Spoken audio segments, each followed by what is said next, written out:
How many times have we done interviews now, but over the years? A lot. A lot. But this time, we're going to start off by talking about Steven So Cold Nelson. You got a sweatshirt on. So cold, but You we know, burning up right now. I know, What I mean? I 'Cause know. He on fire. He is on fire, and he'll need to be on fire tomorrow night because, we talked about he's facing another undefeated guy that's hungry. What have you seen in Steven that makes you so confident that he's ready for this moment? Oh, man, he worked tremendously hard for this fight. The weight's been great. Everything's been ahead of schedule. We had to pull him back. He's motivated. He's determined.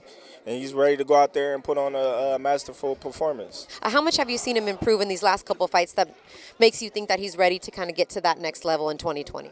Well, just being around him, and the type of fighter that I know Steven is. Coming out in the amateurs with no experience, he was winning national tournaments after national tournaments after national tournaments that people wouldn't expect. I just know he always rose to the occasion in fights like this, and this is not no different than when he was doing it back then. Yeah, and obviously you guys are a few weight classes apart, but you even, sparred with him. It's kind of that iron sharpens iron with B&B Boxing Academy. Of course, we all help each other out, Of course, I'm much smaller than the guys that he's fighting, but I'm strong as well, and I'm pretty sure that I'm faster than the guys he's going to be fighting as well.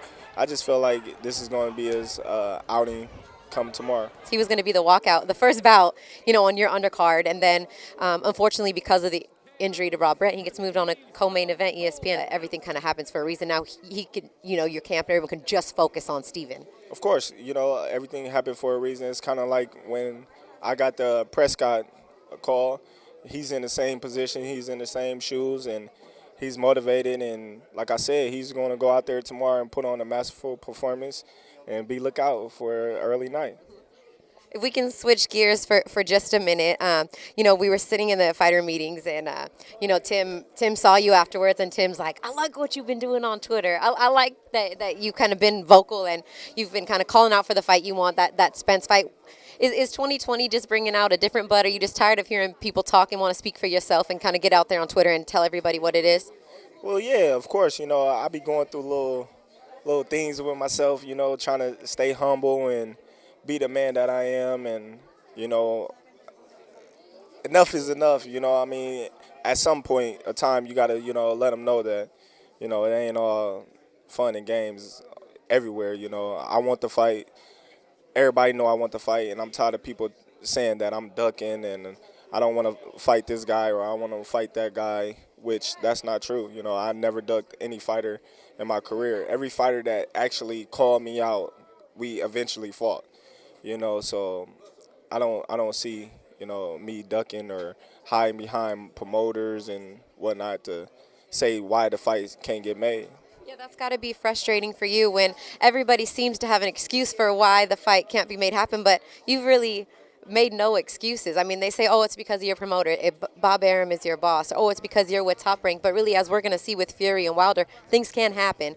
It's not no hold up. Like I said, the fight will happen when it happens, but at the same time, I'm focused on my career, and whoever step forward for me to fight, then that's the fight that we're going to be at, and so be it. How frustrating would it be for you if they make an Errol Spence and Manny Pacquiao fight?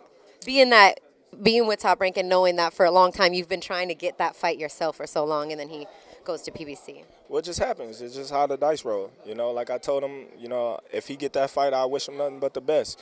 Because at the same time, I'm not in it to hate on anybody. That's just going to make our fight much bigger if he do beat Pacquiao, you know what I mean? So I don't wish him nothing but the best. You think he beats Manny?